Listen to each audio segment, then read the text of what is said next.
السلام علیکم.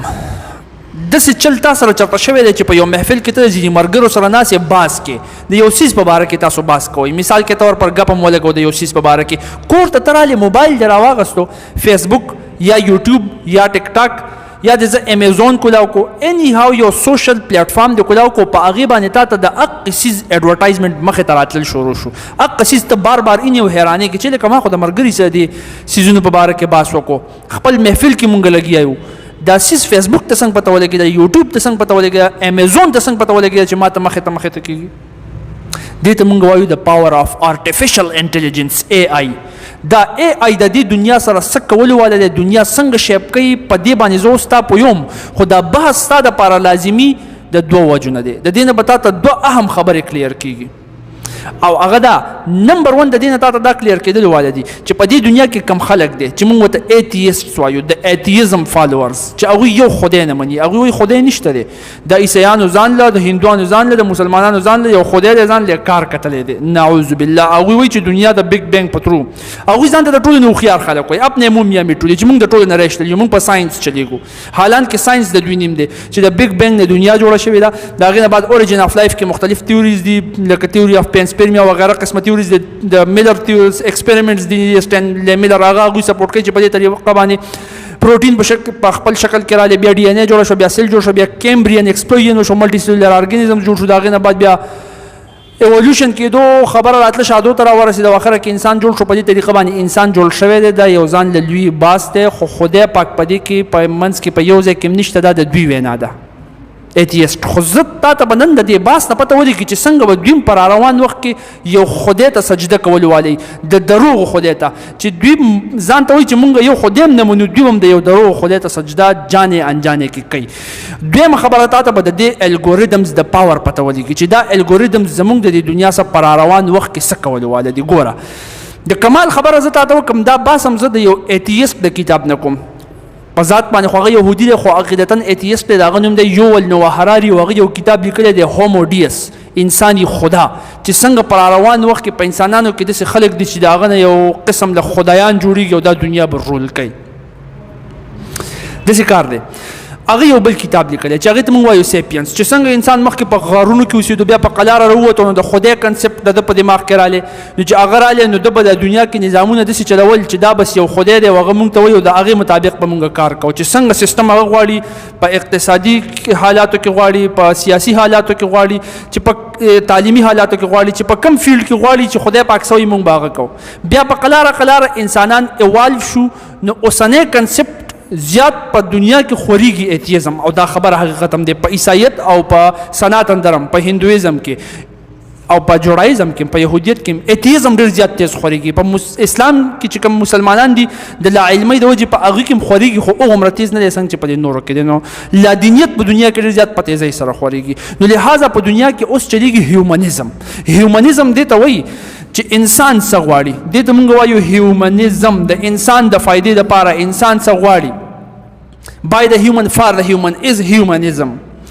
اوس د هیومنزم دور دی. دا یوول نوح هراري وایي چې په دې دنیا کې اوس هر هغه څیز کېږي چې کوم د انسان فیلینګز سیټسفای کوي، د انسان ایموشن سیټسفای کوي، انسان خوشحالوي، انسان له فایده ورکوي، هغه کېږي. لکه مثال کې طور پر هغه لومبی د اکنامکس مثال راوالي، د اقتصادو، چې په اقتصاد کې مونږه اقتصادي سیستم هغه چلو چې کم انسانان غواړي، چې د انسان فیلینګ سیټسفای کوي. په دې کې دا نشته چې خدای مونږ ته دا ویلي دي بس هغه وکړي، نه، چې زیاتو انسانانو څه غوښتلی نو مونږ هغه کوو. نو هغه یوه جمله وایي چې کسټمر از آلویز رایټ. ګاهک نه ګاهک، د دوکاندار ګاهکي که نه، دا ګاهک همیشه صحیح دی.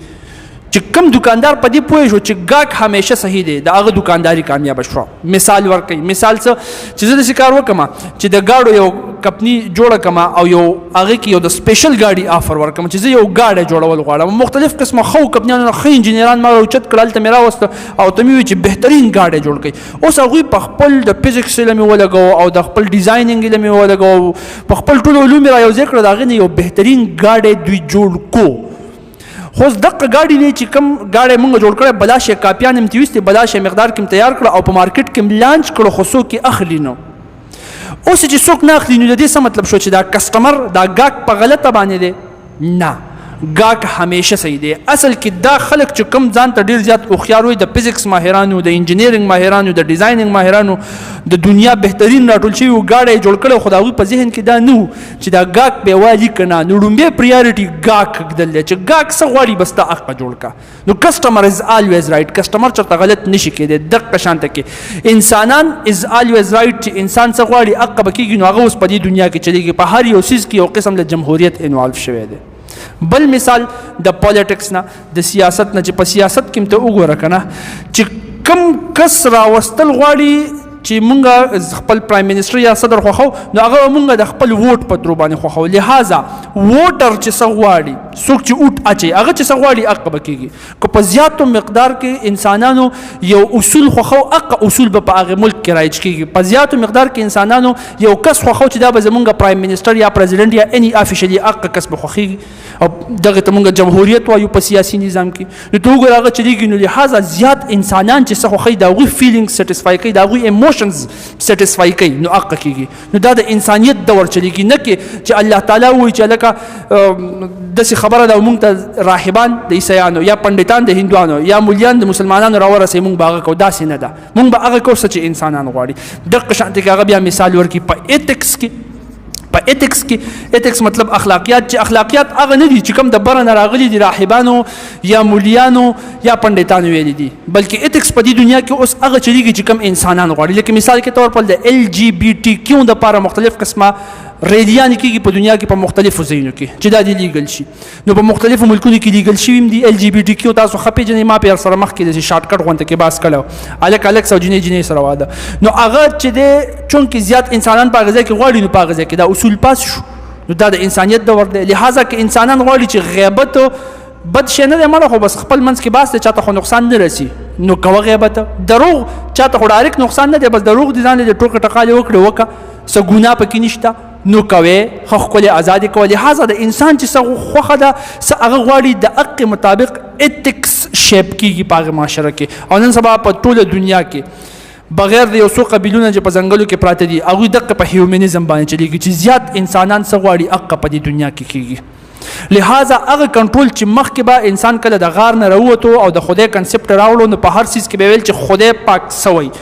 راهبانو به خپل کنسپټ کړلو، چونکې هغه یهودیو، نو هغه به خبره د پوپ او د خپل ربي کوله چې هغوی ویلي چې خدای پاک دا ویلي دي، نو لہذا موږ به دا خبره کوو. هغه کنسپټ اوس ختم شو. اوس چې انسانان څه غواړي، د هغوی فیلینګز، د هغوی ایموشن څه غواړي، هغه به کېږي.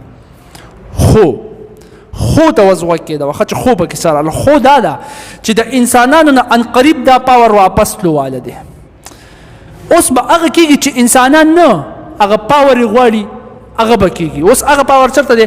هغه به د انسانانو د دې ایموشنز نه راوځي او راځي به دې الګوریدمز ته. دا الګوریدمز چې څه وایي هغه به کېږي. ته اوس وایه څنګه؟ د دې هغه یو مثال ورکړي، او هغه مثال دا دی چې انجلینا جولی یو مشهوره آرټسټ ده، انګریز ده، انجلینا جولی مشهور نوم دی. هغې یو پیره داسې کار وکړو چې یو آرټیفیشل انټیلیجنس په ترو باندې د هغې جینز وکتلی شول. د هغې په جین کې په یو ځای کې موټیشن، او موټیشن په ډي ان اے کې راتللی شوي سډن چینج، ناڅاپي تبدیلۍ ته وایي. دا اوس ځان د بیولوژۍ ډیپ باس دی، جوار پکې نه ځو، خو د دغه موټیشن نه دا ثابتېدل اے آی داسې کار کړی، چونکې اے آی یو هغو مشینو په دنیا کې چې په کوم ځای کې څه ریکارډونه د ده سره پراته وو، هغې ټول راجمع کړي وو، او د دې جین د موټیشن مطابق چې د چا سره څه چل شوی و، هغې ډایرکټ راوړل چې د دې جین د چا تبدیلي شوې ده، نو 90% کسانو ته په دې کې کینسر لګېدلی دی. لہذا انجلینا جولی تا ته خطره ده چې تا ته کینسر کېدلی شي. نو تا ته پته شته هغه انجلینا جولی ښه ټیک ټاک وه، هېڅ مسله ورته نه وه. هغې د کینسر علاج شروع کړو، ریډیو تراپي او مختلف قسمه د دې علاجونه هغې شروع واچوله. اوس ګوره په خپله ټیک ټاک وه، خو هغې دا خبره ونه منله څه چې د هغې ایموشنز وي. هغې هغه خبره ومنله څه چې هغه الګوریدم وي، هغې اے آی وي. ځکه چې هغه اے آی سره بلا شی ډیټا پرته وه، په منټونو کې دننه وله کالکولیټ کړله چې په جین کې دننه د چا هم په دې ځای کې فرق راغلی، هغه ته کینسر لګېدلی. د دې زه تاله یو شارټکټ مثال در کوم. یو کس ته تا ویلې چې هلکه داسې کار وکړه چې 40 ضرب کا د یو کم 50 سره، دا د یو بل څه ضرب کړه، د دې نه به څه جواب راځي. نو تا په خپل ذهن کې یو جواب راویستو او یو جواب کلکولیټر راویستو. ته به ډایرکټ وایې چې لکه زه غلطېدی شم، دا کلکولیټر صحیح دی. داسې ده که نه ده؟ کلکولیټر ته صحیح وي. دا یو وړوکی مثال دی د آرټیفیشل انټیلیجنس. اوس آرټیفیشل انټیلیجنس دومره ایډوانس شوی دی چې دا تعالی ما کوم مثال په سٹارټ کې درکو د فیسبوک دا چې ته په خپل مرګرو کې په ګروپ کې ناسې خبرې هم کې ستا د موبایل مایک څه ټایم کې دا آن کولی شي او ټکي ډیټیکټ کولی شي تا ته د دې پته هم نه لګي. د دې یو مثال تعالی ما په مخکینی یو لیکچرو کې درکړی چې اسرائیل والے یو سافټویر جوړ کړی چې هغې ته موږ وایو پیګاسوس سافټویر. د هغې په ترو باندې هغوی د جمال خشوګجي او د جیف بیزوس غوندې کسانو موبایل هیک کړی. نو ما ورته ورته څه ښکارونی شي هیک کولی، هغوی مایک کولا وخلی نه شي، هغوی ستا دا خبرې اورېدلی نه شي. نو چې اورېدلی شي چې تا څه خبرې کړي هغه ټوله ډیټا دوی کلیکټ کړي. دې ته موږ وایو ډیټاازم. دا دور دی د ډیټا چې څومره سیوا ډیټا تا سره د چا په باره کې وه هغومره هغه ته کنټرول کولی شي. لہذا دا ای آی دا الګوریدم څه کوي؟ دا ډیټا د هر څیز نه راټولوي. تا چې چا سره په وایس باندې خبرې کړي یا عام ګپ شپ ته لګولې هغې ډیټیکټ کړی، چا سره ټیکسټ کړي دي، میسیجونه کړي دي هغې کتلي دي، چا سره په وټس اپ باندې خبرې کړي دي هغې کتلي دي. په سوشل میډیا باندې تا داسې کار کوو چې په هر پلیټ فارم لګیا وي. ټیک ټاک دې کوو، په فیسبوک کې یا یوټیوب کې ویډیو کتله، په کوم ځای کې تا خندلي دي، کوم ځای کې خفه شوی د کیمرې په سنسر باندې سنس کېدلی شي دا یا ایمیلز دې کړي یا هر څه دې کړي، په هره توګه باندې دوی ټوله ډیټا راټولې کړي او هغه انالایز کړي. چونکې مشین دی، مشین خو په فزیکس کې تا ویلی چې د انسان کار اسانوي، نو هغه ټوله ډیټا ښه په اسانه باندې راټولې کړي او د هغې نه ستا ججمنټ وکړي چې ته کوم بیهیویر والی انسان یې. لہذا اوس نه دی، اوسو دا ای آی الګوریدم پتا باندې دونه په بهترینه طریقه ښه پوهېږي چې ته په خپله په خپل ځان هم دونه بهترین نه پوهېږي. د کلکولیټر هغه مثال دی، ستا په خپل ځان شک پیدا شو چې هلکه زما په کار څه شی دي، نو ستا یقین اوس دا پیدا شو چې ای آی چونکې زما نه صحیح دی، الګوریدم زما نه سټرانګ دی، ځکه د سره ټوله ډیټا پرته ده. لہذا ځکه خبره کوم غلطېدی شم خو دی نشي غلطېدی. نو را روانه زمانه داسې شیپ کېدو واله ده چې دا الګوریدمز به دومره سټرانګ وي، د هر یو څیز په هر فیلډ کې چې فیصله کولو والی انسان به راټاویږي، د ده نه به تپوس کوي چې الکه زما وروره زه دا پلانکي دوایي خورم چې دی به ما ټیک کړي که ټیک نه کړي، په ما باندې به اثر وکړي که به ونه کړي. دی به ډایرکټ کلکولیشن د مختلفو څیزونو د مختلف د دنیا د مختلف انسانانو نه ډیټا راټوله کړې ده، هغه به ته وکړي او ته به ووایي که تا دا وکړه چونکې ته داسې خلکو سره دا چل شي او تا سره دی دا چل کوي. نو ستا په خپل ځان باندې نه، په یو عام ډاکټر په کلینیک کې چې ناست دی په هغه باندې نه، په الګوریدم باندې یقیني. زه پلانکې کار کول والی یم، وی که ما کامیاب بشم پکې کامیاب به نشم، پلانکې کاروبار کوم دا به زما کامیاب شي که نه شي، چونکې د ستا ذهن سټډي کړی پوره غټ غټ سایکالوجیسټ به په دې ای آی کې راوځي. یاد ساته. نو تا ته به ښکاري چې لکه دا سړی خو د ما نه ښه پوهېږي، زه د ده نه تپوس کوم.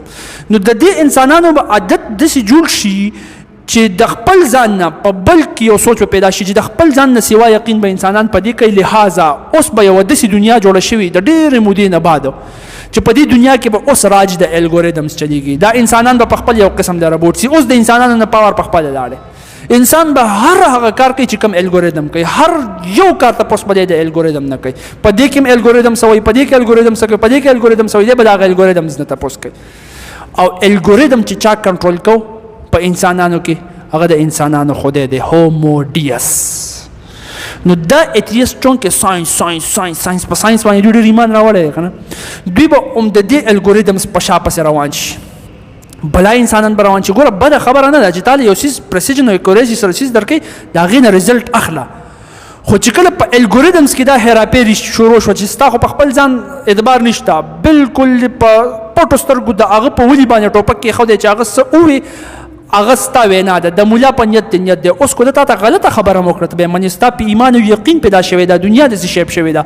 د دې الګوریدمز به یو مشر راځي. اوس د دې نه بعد زما خبرې شروع شوې. ښه اوس یوول نووا حراري ختم شوی دی، د یوول نووا حراري تا ته ما دا شارټکټ خبرې وکړې. اوس به د دې یو مشر راځي چې هغې مشر ته به مونږ وایو دجال، مسیح الدجال، کذاب، او هغه به د دې الګوریدمز یو بیتاج بادشاهي. لہذا په کروڑونو په اربونو کې چې کوم ایتیست یا خو به ډایرکټ د فالوور شي چې لکه ته په کوم ځای کې وي یار دجال الګوریدم چې صحیح وي صحیح دي، دجال د هغه فاونډر دی یا سی او دی، هر څه نوم چې ورله ورکوي هغه صحیح دي، هر څه نوم چې ورله ورکوي نو چې ده صحیح وي هغه صحیح دي. نو ټول به یو قسم له الګوریدمز او د هغه مشر دجال ته سجده وکړي. په دې طریقه باندې به خلک دې دجال کذاب ته خدای وایي. او دا به دومره یو سټرانګ سیستم جوړ شوی چې د دې ماتول به نیکسټ ټو امپاسبل دي. د دې د ماتولو لپاره بیا الله تعالی خپل یو نبی د امتی په شکل کې را لېږي چې هغه ته به مونږ وایو عیسی علیه السلام. عیسی علیه السلام به راځي که نه، خو لا ژوندی دی.